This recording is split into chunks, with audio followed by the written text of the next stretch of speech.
को कहिए कि जरा थोड़ी देर चुप रहे, लगातार बोल रहे हैं वो।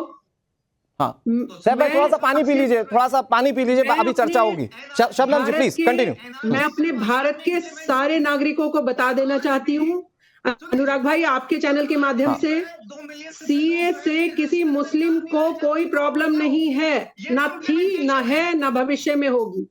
ये जो अल्पसंख्यक, भाई आप तो पाकिस्तान भी अपनी कंट्री ले लेते हैं, 56 कंट्री भी मुस्लिम है, आप वहां जाके लड़ो ना। जिन्होंने फिलिस्तीन वाले जो व्यक्ति थे उनके लिए अपने दरवाजे तक नहीं खोले, आप मुसलमान कंट्रीज से तो दरवाजे खुलवाने को मना कर रहे हैं कि मत खोलिए मुसलमानों के लिए भी दरवाजे। और भारत में, साहब भाई चुप रहिए, और भारत में चाहते हैं कि रोहिंग्या को बसाया जाए ताकि रोहिंग्या ये जो हत्या, बलात्कार और देश में ये गुंडागर्दी, ये जो आप शाहीन बाग बना के बैठ जाते हो, नहीं साहब भाई प्लीज प्लीज, किसी को शर्म आए या कोई बेशर्मी करे इसका सर्टिफिकेट प्लीज मत दीजिए प्लीज। साहब भाई प्लीज, साहब भाई एक मिनट शबनम जी एक मिनट।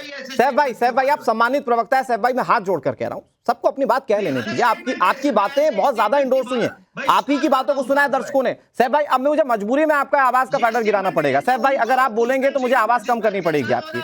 साहब भाई प्लीज हो गया, ठीक है। Shabnam ji please continue and sum up please. कब तक शोषण करेंगे आप? हिंदू भाइयों के लिए आप कोई काम करने को तैयार नहीं है। पहली बार कोई सरकार मुस्लिमों को भी लेकर चल रही है, मुस्लिम बेटियों को भी लेकर चल रही है। हाँ। और वो हिंदू भाई जो पाकिस्तान का आपको पता नहीं है क्या? 17 साल की बेटी 80 साल के मुल्ला से ब्याह दी और उसका धर्म परिवर्तन करवाया। कितने % बचे आज वहां? नहीं, ये सब लगातार मत बोलते रहिए। सारे मुसलमानों को भ्रमित करने का काम कांग्रेस पार्टी ने किया है सारी जिंदगी आपने अपनी वोट बैंक के लिए मुसलमानों को प्रताड़ित किया है। हलाला, 3 तलाक देते रहिए, बेटी प्रताड़ित होती रहे। भारत की बेटियों की चिंता नहीं थी आपको उन रिफ्यूजियों की चिंता हो गई। मुसलमानों की जब 56 कंट्री है वो वहां जाएंगे ना, वहां उनके लिए रास्ते। भारत में पहली बार जो हमारे भारत के हिंदू भाई रह रहे काफी समय से, या जो कोई प्रताड़ित किए जाएंगे, मैं शबनम खान बोल रही हूँ, हमारा दिल, हमारा भारत पहली बार के लिए कोई बड़ा स्टेप लेने जा रहा है। हर मुस्लिम को उसका स्वागत करना चाहिए। ठीक है, कैसे मुसलमानों की, मैं तारिक खान जी के पास जा रहा हूँ। शबनम जी आपने बहुत बड़ी बात कही है, मैं चाहता हूँ कि इस पर तारिक जी भाई भी इन्वॉल्व हो जाए। तारिक भाई ये शबनम खान मुस्लिम नहीं है या देश की सियासत या सीए को समझ नहीं पा रही है? क्योंकि आपके नेता एसटी हसन तो कह रहे हैं कि ये भेदभाव हो रहा है। अब भेदभाव किस स्तर पर है सर? जो देश का कानून जो देश में लागू ही नहीं हो रहा है, बेसिकली वो बाहर के लोगों के लिए इंप्लीमेंट है ना, तो इससे देश के लोगों के साथ या मुस्लिमों के साथ कैसे भेदभाव है? तारिक भाई ठीक। हाँ। आपने कहा कि भाषण न दिया जाए, जनता को समझाया जाए, आपके दर्शकों को कि क्या है सीए। तो बीजेपी के प्रवक्ता ने भाषण ही दिया, मैं समझाता हूं क्या है। मेरा घर है 10 बाई 10 का, उसमें पहले से 5 लोग रहते हैं। आप चाह रहे हैं कि एक भाई मेरा, वो भी भाई है, 5 लोग रहते हैं बड़ी मुश्किल से 10 बाई 10 के घर में, तो 3 लोग और। तो जब 3 लोग आएंगे तो सबसे पहला पॉइंट कि वो जो 10 लोग पहले से रह रहे हैं वो अफेक्टेड होंगे या नहीं। You are telling that they are not going to affected. इसको कैसे आप साबित करेंगे? Point number 1। पॉइंट नंबर 2, आपने कहा कि ये सांप्रदायिक नहीं है। जब उसमें ये कह दिया गया कि हिंदू माइनॉरिटीज ही को बनाया जाएगा, उसी वक्त वो सांप्रदायिक हो गया। Point number 2। तीसरा पॉइंट, आपने पूरी दुनिया में प्रताड़ित हिंदू हैं, मानता हूं इस बात को, सिर्फ 3 देश क्यों? पॉइंट नंबर 4, आप ये अखंड भारत की भी बात करते हैं, पार्लियामेंट में नक्शा बनाया था, तो अखंड भारत में अगर मुसलमान प्रताड़ित है तो वो आपका पुराना, ठीक है राकेश भाई, इसके बाद अब वो चला जाए, वो जो 56 देश है उनके पास जाए, वो आपका भाई नहीं है। पहले तो आप कहते हैं कि वो आप ही से कन्वर्टेड हुआ है, पहले हिंदू था, हमने मान लिया पहले हिंदू था। अब वो अगर कहता है कि हम दूसरे देश में जाके प्रताड़ित हो, तो आप कहते चले जाइए युगांडा, चले जाइए मुस्लिम देशों के पास 56। ये कौन सी बात है?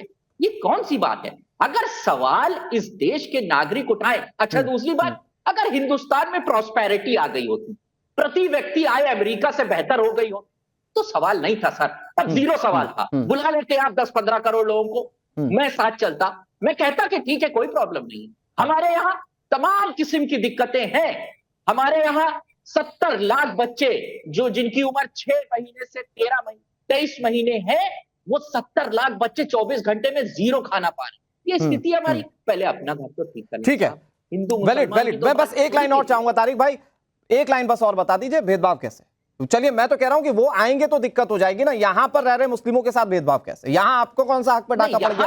और शबनम खान कह रही है कि देश की सरकार जो कर रही है उससे अच्छा मुसलमानों के लिए कुछ हुआ ही नहीं है। इस बात को नहीं कहा जा सकता कि यहाँ के मुसलमानों के साथ भेदभाव है, नहीं है। ये तो इनकी कोई नागरिकता लेने की बात कहा, वो पॉइंट से आपकी मैं एग्रीड हूँ, वो तो नागरिकता देने की बात है, लेकिन वो उस वक्त कोई भी चीज सांप्रदायिक हो जाती है जब उसको धर्म के आधार पर। नहीं तो धर्म का चश्मा बैठाने वाले तो राजनेता है ना, ओवैसी साहब को देखिए, आप केजरीवाल साहब को देख लीजिए, वो कह रहे हैं रोजगार पे संकट आ जाएगा। राकेश जी तारिक भाई जो सवाल उठा रहे हैं, मैं चाहता हूं कि देश की जनता चाहेगी कि इस वक्त वो सब काम छोड़कर राकेश जी को सुने कि जो सवाल विपक्ष उठा रहा है उसमें कितना दम है। आप जरा जवाब दीजिए वो सारे सवाल जो उठा रहे हैं। देखिए एक एक करके मैं जवाब दे देता हूं। उन्होंने कहा कि भारत केवल 3 देश से ही, क्यों? इन 3 देशों से इसलिए क्योंकि ये 3 देश एक समय में भारत का हिस्सा रहे हैं। पाकिस्तान हो, बांग्लादेश हो या अफगानिस्तान हो, ये 3 देश एक समय में भारत का हिस्सा रहे, भारत की सीमा वहां तक विस्तारित रही है और भारत में उपजे हुए जो मजहब है, जो धर्म है, वो उसके मानने वाले लोग वहां रहते रहे हैं। ये कालखंड के समय में सीमा का विभाजन हो गया और मजहब के आधार पर देश अलग खड़े हो गए। अब मजहब के आधार पर वहां प्रताड़ना हो रही है। 31 दिसंबर 2014 के पहले जो नागरिक भारत में आ गए हैं, हमने उनको एक कानूनी अमली जामा पहनाने का काम किया है, उनको नागरिकता देने का काम किया है, जो हमारा दायित्व है। और ये उस लियाकत समझौते से है, ये उस भारत के संविधान के नीति निर्माताओं से, जो भारत के स्वतंत्रता संग्राम सेनानी हैं, उनके किए गए वादे को पूरा करने का हमने काम किया है। इसमें किसी प्रकार का कोई सांप्रदायिक विभेद नहीं। पीड़ा उठाई कि पाकिस्तान में, बांग्लादेश में अगर कोई मुसलमान भाई है, अगर वो मजहबी आधार पर प्रताड़ित हो रहा है, पहली बात तो इस्लामिक देशों में अगर कोई इस्लामिक व्यक्ति प्रताड़ित हो रहा है तो मुझे लगता है कि इस्लामिक जानकारों को इस बारे में गहरा प्रकाश डालना चाहिए। बावजूद इसके अगर सच बोलने पर कहीं कोई प्रताड़ित होता है तो भारत उदारता के साथ उसको नागरिकता देता ही है ना। उसका प्रोविजन है, अभी भी वो प्रोविजन समाप्त नहीं हुआ है। जिस प्रोविजन के तहत तस्लीमा नसरीन को भारत ने नागरिकता दी है, जिस प्रोविजन के तहत अदनान सामी को भारत ने नागरिकता दी है, वो प्रोविजन समाप्त नहीं हुआ है। पाकिस्तान में, बांग्लादेश में, अफगानिस्तान में अगर कोई मुस्लिम भी प्रताड़ित होगा ना तो भारत में नागरिकता के लिए आवेदन करेगा, नियमानुसार उसको भी नागरिकता दी जाएगी, लेकिन उसके लिए जो नियम है उनका पालन होगा। अभी केवल 31 दिसंबर 2014 के पहले जो भारत में प्रवेश कर चुके या भारत में नागरिकता के लिए जिन्होंने आवेदन किया है, पाकिस्तान, बांग्लादेश और अफगानिस्तान के उन सभी हिंदू भाइयों को, सिख भाइयों को, जैन भाइयों को, पारसी भाइयों को, ईसाई भाइयों को भारत उनको नागरिकता देने का कानून पारित कर चुका है। अच्छा ठीक है, इस पर व्यर्थ विलाप करने का काम मत करिए। राकेश जी आपने समझा दिया, किसी भी नागरिक के बीच में कोई भी भेद नहीं करता है, ये किसी नागरिक की नागरिकता नहीं छीनता है, ये बात स्पष्ट है। ठीक है सैफ भाई, आप कह रहे हैं नेपाल और भूटान क्यों नहीं? सर वहां पर हिंदुओं पर अत्याचार इसलिए नहीं है कि वो हिंदू हैं। मैं एक छोटी सी चीज बताता हूं आपको, पाकिस्तान के अरे सैफ भाई आप मेरी बात तो सुनेंगे। सैफ भाई प्लीज प्लीज प्लीज, मैं कह रहा हूं पाकिस्तान की स्थिति क्या है। वहां पर एक क्रिकेटर हुआ करते थे राजा मोहम्मद यूसुफ, जिन्हें कन्वर्ट करना पड़ा क्योंकि उन्हें पाकिस्तान में क्रिकेट खेलना था। तो अल्पसंख्यकों के हाल देखिए, मैं आंकड़े नहीं, मैं आपको जो एग्जांपल से मैं उस पर बता रहा हूं। लेकिन सैफ भाई सुनिए मेरी बात सुनिए। बीजेपी के अगर प्रवक्ता नहीं सैफ भाई ठीक है, नहीं तो मेरा सवाल जो है वो भारतीय जनता पार्टी के प्रतिनिधि से है कि नेपाल और भूटान नहीं है। ठीक है राकेश जी आपने नोट कर लिया होगा, मैं इस पर बात करूंगा। सैफ भाई एक जो बहुत बेसिक सा मूलभूत सवाल है वो ये है, क्योंकि आप ये कह रहे हैं सैफ भाई, आप क्या मेरी आवाज नहीं सुन पा रहे हैं या सुनना नहीं चाहते हैं? सवाल इतने तीखे नहीं है अभी मेरे, मैं तो सिर्फ समझने की बात कर रहा हूं। पहले उनकी तरफ से जवाब आ जाए फिर आपकी अरे सैफ भाई ठीक है वो आएगा, मैं आपको बोलने का मौका दे रहा हूं, आपको चाहिए कि आप उनसे सवाल करें। इन्होंने ये भी जवाब नहीं दिया और अरे वो देंगे सैफ भाई, वो देंगे। तारिक भाई मैं आ रहा हूं आपके पास। आप देखिए आपके सहयोगी किस तरह से टाइम वेस्ट कर रहे हैं। सैफ भाई प्लीज मेरी बात सुन लीजिए, सवाल सुन लीजिए। तारिक भाई मैं आ रहा हूं जवाब पूछना हुआ और सवाल सैफ भाई प्लीज, सैफ जी प्लीज, आपकी बात का भी जो है आप सैफ जी आप टाइम वेस्ट कर रहे हैं सर। अब मैं आपको सीरियसली कह रहा हूं, आप टाइम वेस्ट कर रहे हैं। तो आप यहां पर सवाल पूछेंगे, आपका जवाब आपको मिल जाएगा, लेकिन मेरा सवाल जो है आप पहले उस पर जवाब दीजिए। आप कांग्रेस पार्टी को रिप्रेजेंट कर रहे हैं, इतने अहम मुद्दों पर आप उसको रिप्रेजेंट करने के लिए यहां पर टीवी चैनल पर बैठे हैं। आर्टिकल 15 में पढ़ के सुना देता हूं। The state shall not discriminate against any citizens on the ground of religion. Talk about place. Saif भाई आई एम सॉरी, मैं आपसे अभी सवाल नहीं पूछूंगा, आप अपनी बातें ही रखते रहेंगे, मुझे इससे मतलब नहीं। मैं तारिक भाई आपके पास आ रहा हूं, आप जो बात कहना चाह रहे हैं तारिक जी, मैं ये जानना चाह रहा हूं कि साहिब भाई की बात का जवाब दे देता। अच्छा ठीक है राकेश जी प्लीज जल्दी से, मैं नहीं चाह रहा कि बेवजह की बातें जिस पर जनता को नहीं पढ़ना चाहिए उस पर बातें हो। जल्दी से राकेश जी प्लीज। क्यों नहीं पढ़ना चाहिए? क्यों आप नेपाल भूटान की बात कर रहे हैं? आज देश में सीए की बात होनी चाहिए कि नहीं होनी चाहिए? आपको नेपाल भूटान की पड़ी हुई है, फालतू बात कर रहे हैं आप।